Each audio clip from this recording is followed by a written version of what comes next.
But in our world, we call it expectations. Okay, magtatagalog daw ako, sabi ni Kuya. Okay. So, Na lang ang talino ni Mama M nyo. Kaya ako ito pinakasalan eh. Kasi kung Hi everyone, hi Awesome Fam. We're still here a trip to Alabama, and while we're driving, we are wanting to somehow discuss, and I apologize ahead of time. There will be some noises on the back because they're enjoying a movie during the trip. So, ang topic natin ngayon is what to do when planning a trip as an awesome autism family. So, again, what to do when planning a trip as an autism family. So, a little bit background, we're on a trip right now. Last year kasi hindi natuloy, di ba? yeah. Sa Houston dapat yun. Yeah, punta kami sana sa Galveston, sa Houston area. So, bumagyo. Bumagyo. Buti na lang ang talino ni Mama M nyo. Kaya ako ito pinakasalan eh. Kasi kumuha siya ng trip na pwedeng may cancellation policy. So, nag-cancel yung may-ari Sila na mismo yung nag-cancel. correct. Dahil may hurricane na parating dun sa Airbnb na. This year, bawi naman kami somewhere na hindi pa namin napuntahan na state. So, excited kami. But at the same time, nararamdaman nyo rin ba yun na naghahalo yung excitement but somehow may anxiety rin na nararamdaman because you're traveling with kids. Lalo na sa amin, sa case namin, may dalawa kaming kids, no, na special needs. So, we want to share yung actual experiences namin but also give you some points, 3 points on what to do when, planning a trip for autism family. So, number 1 is plan ahead of time. Okay? Plan ahead of time, meaning you show positive emotions like joy and excitement to the kids so they can feel it, right? So,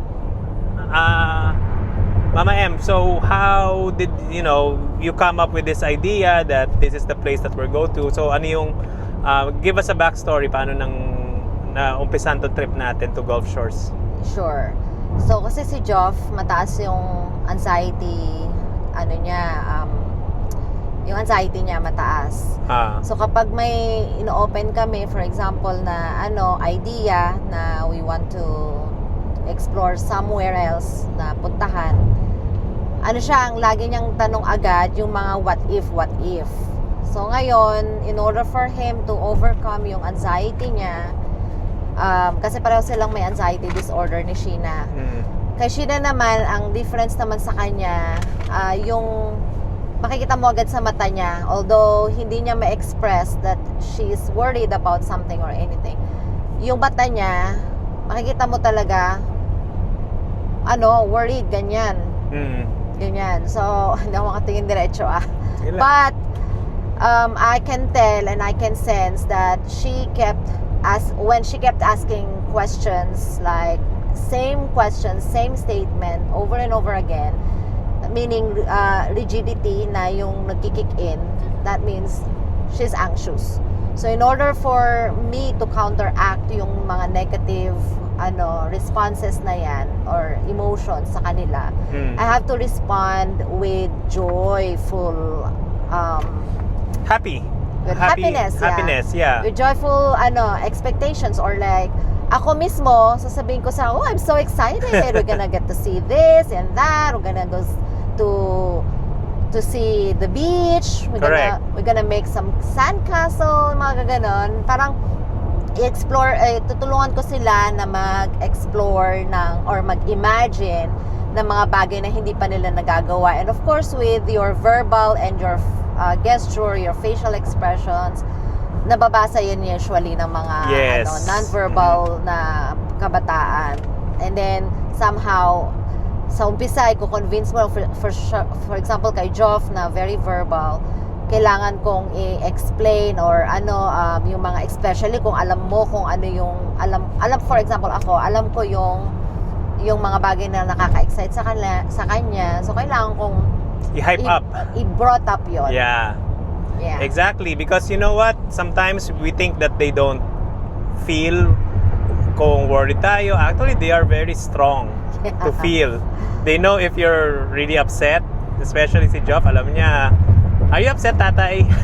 Gaganon. Alam niya agad. So, meaning, if you bring excitement, kasi kung na-excite ka sa trip na yon at pinapangarap niyo, matagal niyong pinlano yun or pinag-iisipang mag-asawa, i-show niyo yung ano niyo, yung interest niyo and yung excitement niyo. Or that's true. And then, another one is, ask them what they want to bring on the trip. Di ba? Kasi for sure, hindi to madali. Yung trip kasi, for example, ito from Dallas to Alabama, we're looking at 10 hours.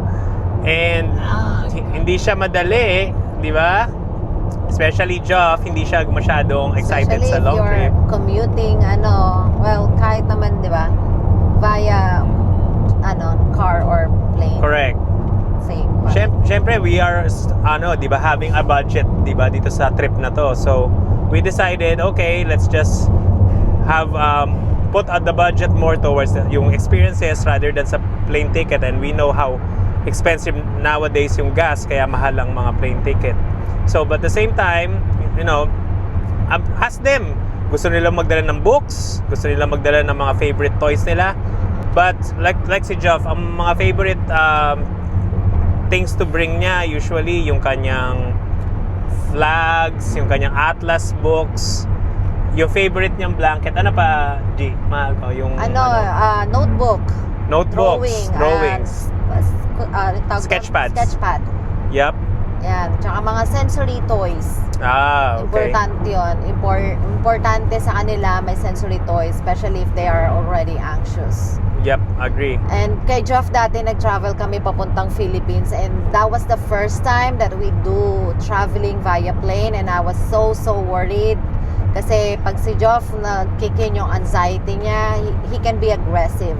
Yeah. At ang worried ko is ma-delay kami ng flight because of his meltdown. So kailangan kong gumawa ng mga social stories from the scratch. So I did some cutting pictures kasi first time niya pupunta ng airport. Kaya nag-research ako ano yung tsura ng airport, ano yung mga bawat places na pupuntahan namin, whether that's a gate, immigration, or kahit ano, basta pupuntahan namin, kakat ako ng picture. Ilalagay ko doon, susulatan ko siya kung anong gagawin namin sa location na yon. And then, for long lines, I tell him what to expect. Yeah, exactly. I tell him what to expect, tanggalin yung shoes, and then yun, susulat ko doon sa social story niya. Correct. And it helped a lot kapag may mga ganon. For Sheena naman, dahil nga medyo non-verbal siya, kailangan may mga pictures din siyang makita, what comes next, after the other, para maintindihan niya. Kasi tanong siya ng tanong, rigidity. Kaya parang katulad ngayon, mamaya so yung word, maririnig. wait, back up lang konti. When you say rigidity, she's keep on repeating the same question kahit na answer mo na. Correct. Okay, that's a term for So mamaya maririnig niyo siguro in the background, sasabihin niya, let's go to hotel, kahit na nasabi ko na yun sa kanya paulit-ulit. It's just for her to show to make sure na we're still on schedule or Correct. on task. Parang ganon. And also, ito medyo pabor kami na hindi pabor yung malamang yung ibang tao dito. Actually, we plan ahead to bring DVDs na gusto nilang panoorin. Yes. Because, I mean, it's a 10-hour trip. Yes. And at some point, like ngayon, Yes, Sheena. when we have a trip like this and we want to somehow have time din na magkwentuhan kaming mag-asawa, we need a break. Kasi kung hindi sila nakakapanood ng TV for a couple of hours, technically, we need our silence din naman. And, kami, magkwentuhan naman kami tungkol sa sarili namin, di ba? Hindi lang tungkol sa mga bata. Kasi number one, we are married couple and we need to have connection. At, minsan, challenge to na umiikot minsan yung buhay sa buong araw with the kids with autism. At hindi lang kayo nag-iisa dyan. Kami din, we are challenged by that instance. Okay, Number one, ulit, is to plan ahead of time. Okay, what to do when planning a trip with an autism family? Number two is set expectations. Set Yes. expectations hindi, sa kids, but also set expectation ng kids also for the parents. Lalo na may teenager na kami. So he knows what to expect para magkaroon tayo ng happy trip. Okay? So one of those things is tour schedule before setting clear expectation. Bakit mahalaga to, G? Na sure na dapat na Oo. mangyayari na tong trip na to. Yeah, kasi maraming pagkakataon na biglang nagbago isip ko. Kunyari, for some reason, Yeah. syempre, life happens, di ba? And we cannot stop things that happens. So, ngayon, pag nangyayari yon, nai-stress sila. Yun ang nagtitrigger ng meltdown nila. And take note ha, iba ang meltdown sa tantrums. Aha. Ang meltdown is something that triggers their sensory or emotion because of the struggle that happened that's not supposed to happen. Correct. When tantrums means yung parang may gusto lang silang kunin pero hindi nila makuha or magawa. Something like that. So, sa kanila, dahil nga, for example, kay Sheena, rigidity yung struggle niya.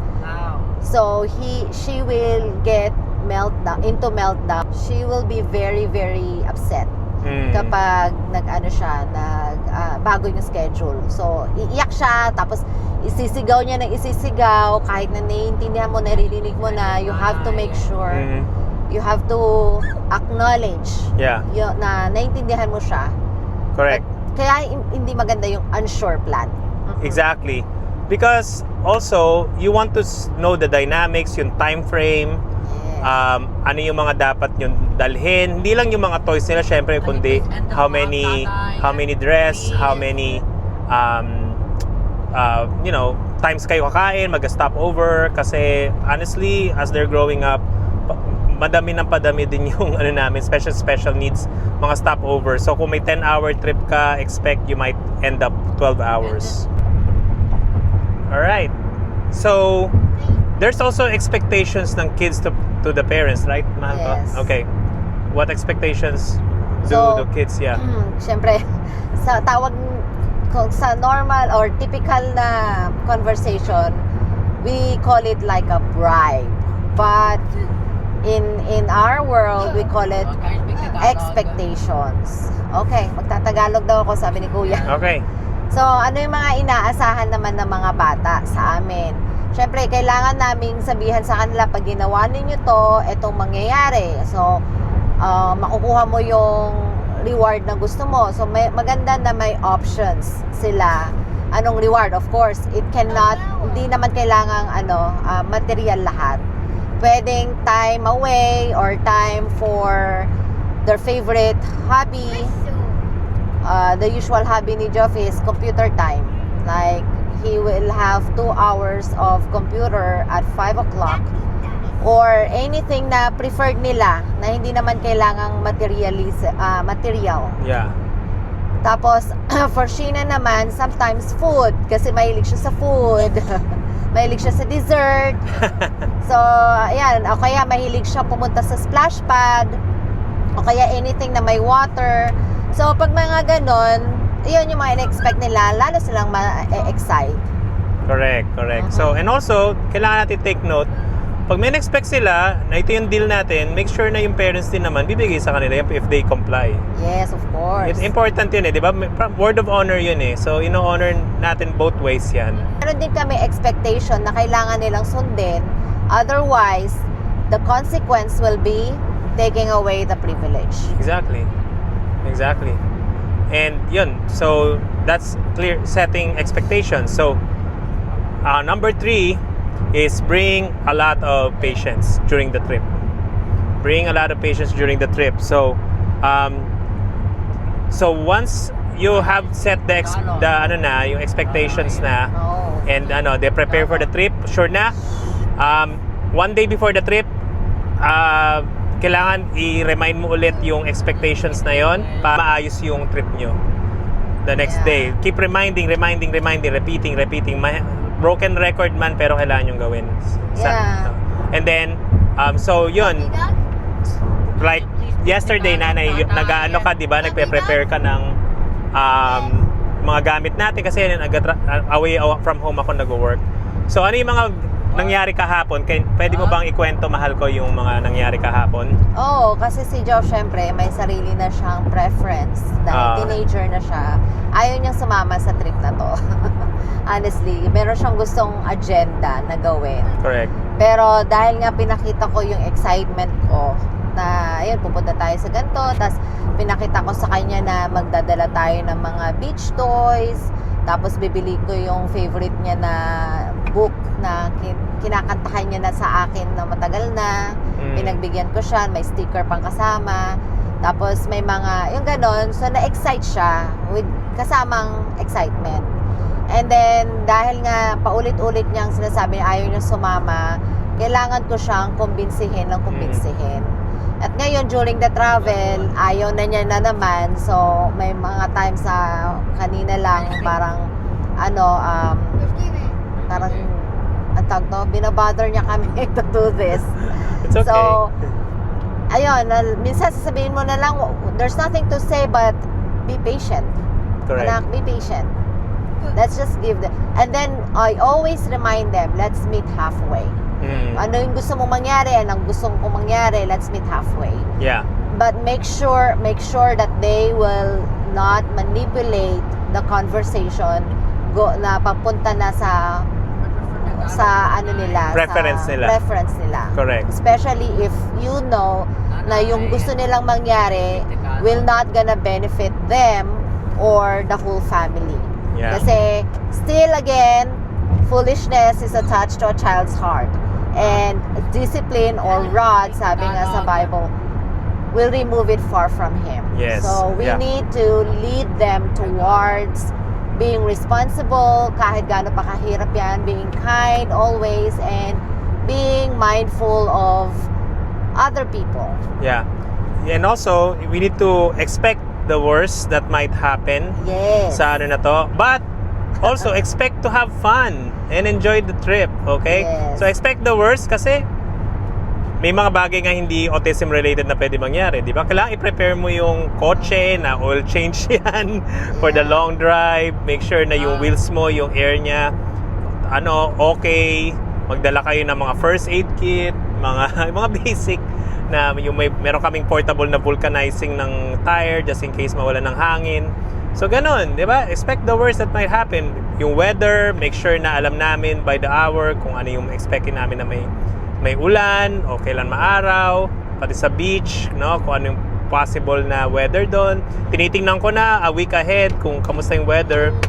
Sabi nila may scattered rain showers daw for today and tomorrow, but we're expecting mostly sunny yung day sa beach. So excited kami, di ba? And ano pang masasabi mo doon pag expecting the worst that might happen? It's better to expect something that Speak Tagalog. so mas maganda na asahan mo na hindi may worst case scenario, kasi at least meron kang mapapaghandaan na meron kang baon na pwede mong i-remedyo sa iyong travel. For example, nung nag-travel kami papuntang Pinas via plane, it's like 22 hours of travel yon. Syempre, meron yung tendency na mauubusan ako ng pwede kong ibigay sa kanila para ma-occupy sila. So, ang ginawa ko, sabi ko kay Cheng, last resort, kasi hindi namin sila binibigyan masyado ng screen time kung hanggat maaari. Kasi nag-iiba yung behavior nila kapag more than 2 hours na silang naka-screen time. Pero pag mga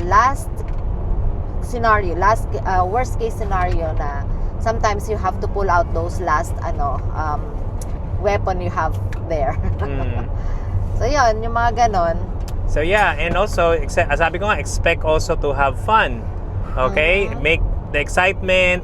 Ako, pag nag-hotel kami dito sa kasi sa US, may mga hotels na nagbo-buffet breakfast na. So importante sa amin kasi pag gising mo, hindi ka nag-iisip saan tayo kain.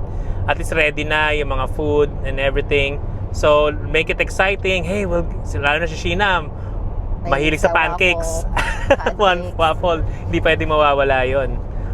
So, make it exciting, and then, let's go to the beach, and, those things na, like, Yes. yeah, Yes, Sheena. We're Yeah. heading there. yep. So, meaning, make it exciting and enjoyable. Kasi, sabi nga sa Psalm 37:4, delight yourself in the Lord, and He will give you the desires of your heart. So, expect, di ba? Joy is a gift from the Lord. So, itong mga moments na to, i-cherish natin, no, na nakaka-get away tayo kasama ang pamilya. May any final words sa ating or I wrap up? think that's about it. I mean, it's really important that you plan ahead. Although alam ko na mahirap maging perfect, but let's aim to be pulido lahat Yeah, as much as possible as you can.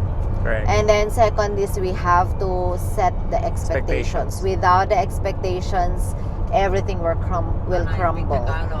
Mahihirapan yung mga bata na mag-adjust sa mga schedules. Malilito sila, mangangamba sila.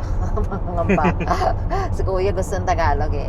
And of course, you have fun. Be patient and have fun. Correct. But again, also, you have to be expectful din sa mga worst case scenario para ready ka pa din. At least, kung nag-expect ka ng worst case scenario and it didn't happen, then praise the Lord, di ba? Something is like you have something to be joyful pa din. Yeah. So yun, have a safe trip sa inyo. God bless. Praying that you will be able to handle the challenges of a trip with your family, and hoping for na-encourage ang bawat isa, at kami rin na-encourage because we are grateful that you are following, subscribing on us on YouTube, sa Facebook, sa Instagram. There will come a time na siguro we'll have a live together. Yeah. So thank you very much. Have a wonderful rest of your day, and God bless. How precious me are your thoughts, O God. How vast is the sum. If I were to count them, they would be more than the sand.